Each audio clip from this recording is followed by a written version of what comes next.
বন্ধুরা, বিপদের সময় ধৈর্য হারানো ঠিক নয়। ধৈর্য যে কত বড় একটি মহৎ গুণ, এই গল্পটি শুনলে আপনি বুঝতে পারবেন। তার আগে বলে নিই, আপনি যদি আমার চ্যানেলে নতুন দর্শক হয়ে থাকেন তাহলে এমন শিক্ষণীয় ভিডিও পেতে অবশ্যই চ্যানেলটি সাবস্ক্রাইব করুন। সমুদ্রের মাঝখানে এক জাহাজ প্রচণ্ড ঝড়ের মধ্যে পড়ে এবং লণ্ডভণ্ড হয়ে যায়। সেই জাহাজের বেঁচে যাওয়া এক লোক যাত্রী ভাসতে ভাসতে এক নির্জন দ্বীপে এসে পৌঁছালো। জ্ঞান ফেরার পর সে প্রথমেই আল্লাহর কাছে প্রাণ খুলে ধন্যবাদ জানালো, কারণ তার জীবনটি একমাত্র আল্লাহ তাআলাই তাকে বাঁচিয়েছিল। প্রতিদিন সে দ্বীপের তীরে এসে বসে থাকতো, যদি কোনো জাহাজ সেদিক দিয়ে আসে সেই আশায়, কিন্তু প্রতিদিনই তাকে হতাশ হয়ে ফিরে আসতে হতো। এরই মধ্যে সে সমুদ্র তীরে তার জন্য একটি ছোট ঘর তৈরি করে ফেললো। সমুদ্রে মাছ ধরে এবং বনের ফলমূল খেয়ে সে বেঁচে থাকত। এরই মধ্যে সে একদিন খাবারের খোঁজে বনের মধ্যে গেল। বন থেকে সে যখন ফিরে এলো তখন দেখলো যে তার রান্না করার ঘর, চুলা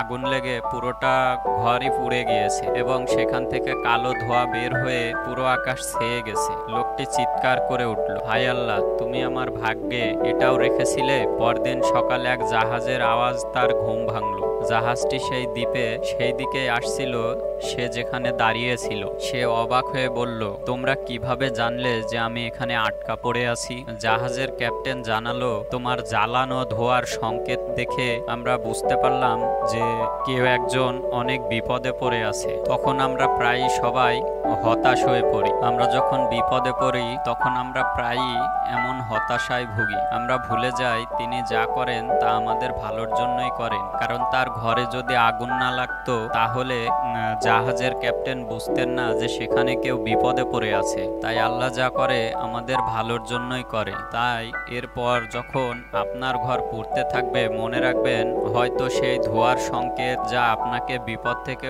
উদ্ধার করবে। কোনো কিছুতে মন খারাপ করবেন না। দর্শক, ভিডিওটি ভালো লাগলে চ্যানেলটি সাবস্ক্রাইব করে দেবেন, পাশে থাকা বেল আইকনটি বাজিয়ে দেবেন। সবাইকে ধন্যবাদ।